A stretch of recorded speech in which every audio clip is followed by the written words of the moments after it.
സൈക്കോളജിസ്റ്റിന്റെ അടുത്തേക്ക് കൊണ്ടുവരുന്ന ഒരു 12നും 15നും ഇടയിൽ പ്രായമുള്ള കുട്ടികളുടെ കാര്യം ശ്രദ്ധിക്കുമ്പോൾ നമുക്ക് കാണാൻ പറ്റുന്ന ചില കാര്യങ്ങളുണ്ട്. അവരുടെ പേരൻസ് പലപ്പോഴും ഇവർക്ക് ഫോണിൻ്റെ ഉപയോഗം പൊതുവേ നമ്മളെല്ലാവരിലും കൂടുതലാണ്. പ്രത്യേകിച്ച് ഈ കുട്ടികളുടെ കാര്യത്തിൽ ചില അഡിക്ഷൻസ് ഉള്ളതായിട്ട് അവർ പറയാറുണ്ട്. നമ്മൾ കുട്ടികളോട് ചോദിക്കുമ്പോൾ അവരും പറയുന്നതാണ്, എന്താ ഞാൻ ചോദിക്കും, മോന് അല്ലെങ്കിൽ മോൾക്ക് എന്താണ് വലുതാവുമ്പോൾ ആഗ്രഹം എന്താണ്, എന്ത് ചെയ്യാനാണ് ആഗ്രഹം?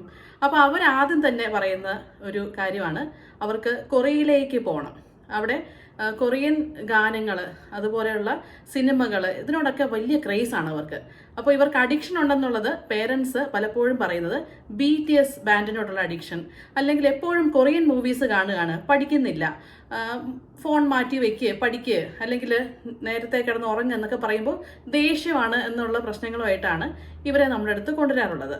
പക്ഷേ ഇങ്ങനെ ഒരു BTS ബാൻഡിനോടോ അല്ലെങ്കിൽ കൊറിയൻ സിനിമകളോടോ ഒക്കെ അഡിക്ഷൻ ഉണ്ട് എന്നതുകൊണ്ട് അവർക്ക് എല്ലാ കുട്ടികൾക്കും അങ്ങനെ പ്രശ്നം ഉണ്ടാവണമെന്നില്ല. പക്ഷേ ഇതിൻ്റെ അസോസിയേറ്റഡ് ആയിട്ട് ബിഹേവിയറൽ ഇഷ്യൂസ് വരികയാണ്, ദേഷ്യം വരികയാണ്, എടുത്തുചാട്ടം വരികയാണ്, സാധനങ്ങൾ നശിപ്പിക്കുന്നു, മുറിയിൽ നിന്ന് പുറത്തേക്ക് ഇറങ്ങാതെ എപ്പോഴും ഒരു അഡിക്ഷൻ്റെ ലോകത്ത് മാത്രം ഇരിക്കുന്നു എന്നുള്ളതായിരിക്കും പലപ്പോഴും ഇവരുടെ പേരൻസിനെ ഭയപ്പെടുത്തുന്ന കാര്യങ്ങൾ. അപ്പോൾ പലപ്പോഴും നമ്മൾ നോക്കിയാൽ ഈ ഒരു ഏജ് ഗ്രൂപ്പാണ്, ഒരു 12, 13, അങ്ങനെ ഒരു 15 വയസ്സിന് താഴെയുള്ള ആളുകൾക്കാണ് ഇങ്ങനെ ഒരു പ്രോബ്ലം അല്ലെങ്കിൽ ഇങ്ങനെ ഒരു അഡിക്ഷൻ പോലെയൊക്കെ അവർ പറയാറുള്ളത്. അപ്പോൾ നമ്മൾ റീസെൻ്റ് ആയിട്ട് കേൾക്കുന്ന വാർത്തകളിൽ ഈ K-pop ഗായകരൊക്കെ ആത്മഹത്യ ചെയ്യുന്നു എന്നുള്ളൊരു വിഷയം നമ്മൾ കേൾക്കാറുണ്ട്. നമ്മളുടെയൊക്കെ മനസ്സിൽ അല്ലെങ്കിൽ ഈ കുട്ടികളുടെ മനസ്സിൽ ഒരുപാട് ഇൻഫ്ലുവൻസ് ചെയ്യാൻ പറ്റിയ ഈ വ്യക്തികൾ ആത്മഹത്യ ചെയ്യുന്നു എന്ന്. എന്തായിരിക്കും അതിന് കാരണം? നമ്മൾ പലപ്പോഴും വിചാരിക്കും ഒരുപാട് ലൈഫിൽ അച്ചീവ് ചെയ്ത ആളുകൾ, അല്ലെങ്കിൽ ഇങ്ങനെ സെലിബ്രിറ്റീസ് ആയിട്ടുള്ള ആളുകളൊക്കെ ഇവർ എത്ര ഹാപ്പി ആയിട്ടായിരിക്കും ജീവിക്കുന്നതെന്ന് നമ്മൾ പൊതുവേ വിചാരിക്കാറുണ്ടാവും അല്ലേ? കാരണം നമുക്കില്ലാത്തത് നല്ല കാര്യങ്ങൾ മറ്റൊരാൾക്കുണ്ടാകുമ്പോൾ അവരൊക്കെ ഹാപ്പിയാണ് എന്നുള്ള രീതിയിൽ നമ്മൾ ചിന്തിക്കാറുണ്ട്. പക്ഷെ എന്തുകൊണ്ടായിരിക്കും ഇങ്ങനെ സെലിബ്രിറ്റി ലെവലിലുള്ള ആളുകൾ ആത്മഹത്യ ചെയ്യുന്നത്? അതിൻ്റെ പ്രധാന കാരണങ്ങളായിട്ട് നമുക്ക് പറയാൻ പറ്റുന്നത് സ്ട്രെസ് എന്ന് പറയുന്നതാണ്.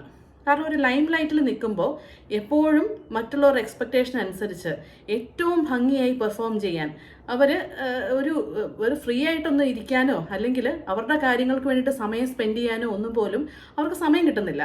അവർക്ക് എപ്പോഴും ആ ഒരു സെലിബ്രിറ്റി സ്റ്റാറ്റസ് നിലനിർത്താൻ വേണ്ടിയിട്ടുള്ള വലിയ പ്രഷറുണ്ട്. അപ്പോൾ ഈ പ്രഷർ ഒരുപാട് നാൾ നിലനിർന്നാൽ, അതായത് മനസ്സിൻ്റെ സമ്മർദ്ദം അല്ലെങ്കിൽ സ്ട്രെസ് എന്ന് നമ്മൾ പറയുന്നത് ഒരുപാട് കാലം മനസ്സ് നിലനിർന്നാൽ ഒരു കുഴപ്പമുണ്ട്. അത് എല്ലാ മനുഷ്യർക്കുള്ളൊരു കുഴപ്പമാണ്. ഭാവിയിൽ ആ സ്ട്രെസ് പതുക്കെ ഡിപ്രഷൻ എന്ന് പറയുന്ന ഒരു അവസ്ഥയിലേക്ക് നമ്മളെ കൊണ്ടുപോകും. അതായത് ആൻസൈറ്റി, സ്ട്രെസ് എന്നൊക്കെ നമ്മൾ പറയുന്നത് ഈ പ്രശ്നവും ഡിപ്രഷനും വളരെ അടുത്ത് നിൽക്കുന്ന കാര്യങ്ങളാണ്. അപ്പോൾ ഈ സ്ട്രെസ് ഇങ്ങനെ നിലനിൽക്കുന്നു, കുറേ നാൾ മുന്നോട്ട് പോകുന്നു, അവർക്ക് ഡിപ്രഷനിലേക്ക് പോകുന്നു. ചില സമയങ്ങളിൽ ഇവർക്ക് ചിലപ്പോൾ ഇമോഷണൽ റെഗുലേഷൻ കുറച്ച് ഡിഫിക്കൽട്ടായിരിക്കും. അതായത് ഒരാൾ അവരെ കുറ്റപ്പെടുത്തുന്നു, അല്ലെങ്കിൽ മുൻപത്തെ പെർഫോമൻസിൽ നിന്ന് പുറകിലേക്ക് പോകുന്ന അവസ്ഥയുണ്ടാകുന്നു. അങ്ങനെ വരുമ്പോഴേക്കും വലിയൊരു സ്ട്രെസ് ഉണ്ടാകുന്നു. എങ്ങനെ ഈ സ്ട്രെസ്സിനെ പരിഹരിക്കണമെന്നുള്ളത് അറിയില്ല. അപ്പോൾ ഇമോഷൻസിനെ ഒന്ന് നേരെയാക്കാൻ വേണ്ടി എന്ത് ചെയ്യണമെന്ന് അറിയില്ല. അപ്പോൾ പല ആൾക്കാരും സൂയിസൈഡിനെ പറ്റിയായിരിക്കും ചിലപ്പോൾ ചിന്തിക്കുന്നത്. നമ്മൾ ഒന്ന് പരിശോധിച്ച് നോക്കിയാൽ നോൺ സൂയിസൈഡലായിട്ടുള്ള സെൽഫ് ഇഞ്ചുറി ചെയ്യുന്ന മനോഭാവം ചിലരിലുണ്ട്. നോൺ സൂയിസൈഡൽ ഇഞ്ചുറി എന്ന് പറയുമ്പോഴേക്കും അവർ ആത്മഹത്യ ചെയ്യാൻ വേണ്ടിയിട്ടോ ജീവിതം അവസാനിപ്പിക്കാനോ വേണ്ടി ഒന്നുമല്ല, വല്ലാതെ സ്ട്രെസ് വരുന്നു, ഇമോഷൻസിനെ ഒന്നും അങ്ങോട്ട് കൺട്രോൾ ചെയ്യാൻ പറ്റുന്നില്ല, എന്ത് ചെയ്യണമെന്ന് അറിയില്ല. അപ്പോൾ ചിലപ്പോൾ അവർ കയ്യിൽ ചെറിയൊരു മുറിവുണ്ടാക്കുമായിരിക്കും, അല്ലെങ്കിൽ ശരീരത്തിൻ്റെ ഏതെങ്കിലും ഒരു ഭാഗത്ത് ഒരു മുറിവുണ്ടാക്കും. ആ മുറിവുണ്ടാക്കുന്നതിലൂടെ എനിക്കൊരു റിലീഫ് കിട്ടുന്നുവെന്ന് പല ആളുകളും പറയാറുണ്ട്. പ്രത്യേകിച്ച് ടീനേജേഴ്സ്, ഈ 12, 14 ആ ഒരു പ്രായത്തിലാണ് നോൺ സൂയിസൈഡലായിട്ടുള്ള സെൽഫ് ഇഞ്ചുറി അവർ സ്റ്റാർട്ട് ചെയ്യുന്നത്. ചില ആൾക്കാർ അഡൽഹുഡിലേക്കും ചിലപ്പോൾ 30, 40കളിലും ഒക്കെ, ചിലപ്പോൾ അതിന് ശേഷവും അവരത് കൊണ്ടുപോയേക്കാം. പക്ഷേ ഇത് ഏറ്റവും കൂടുതൽ സാധ്യത ടീനേജേഴ്സിലാണ്.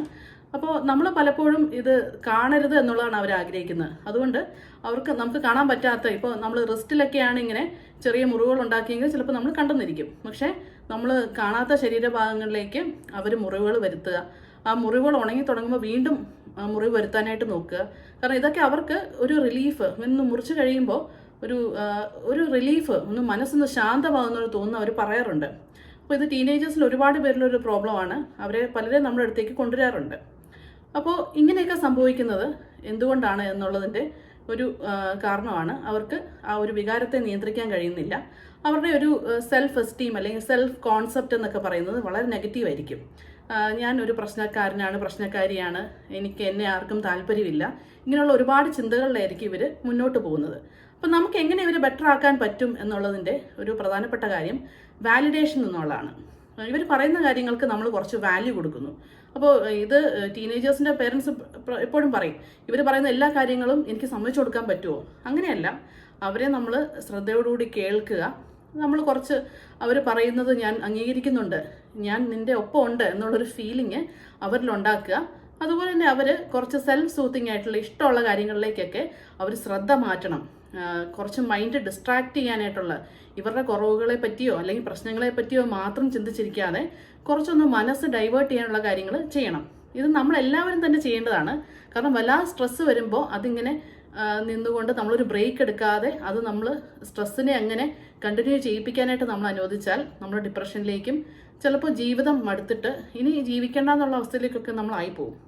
അപ്പോൾ സ്ട്രെസ്സ് എന്ന് പറയുന്നത് നമ്മളെല്ലാ മനുഷ്യരുടെയും ജീവിതത്തിൽ വരാൻ സാധ്യതയുള്ള ഏതെങ്കിലുമൊക്കെ ഘട്ടത്തിൽ വരാൻ സാധ്യതയുള്ളൊരു കാര്യം തന്നെയാണ്. പ്രത്യേകിച്ച് ഇപ്പോഴത്തെ കാലത്ത് വളരെ സാധ്യത കൂടുതലാണ്. അപ്പോൾ സ്ട്രെസ്സിനെ മനസ്സിലാക്കിക്കൊണ്ട് ഒരു ബ്രേക്ക് എടുത്തുകൊണ്ട് കുറച്ച് മനസ്സിനെ ഒന്ന് സൂത്ത് ചെയ്തുകൊണ്ട് തിരിച്ച് നോർമൽ ലെവലിലേക്ക് എത്താൻ നമുക്ക് ശ്രമിക്കാം. നമ്മുടെ ടീനേജിലുള്ള കുട്ടികളെയും ഈ ഒരു രീതിയിൽ കൈകാര്യം ചെയ്യാനായിട്ട് നമുക്ക് ശ്രമിക്കാം.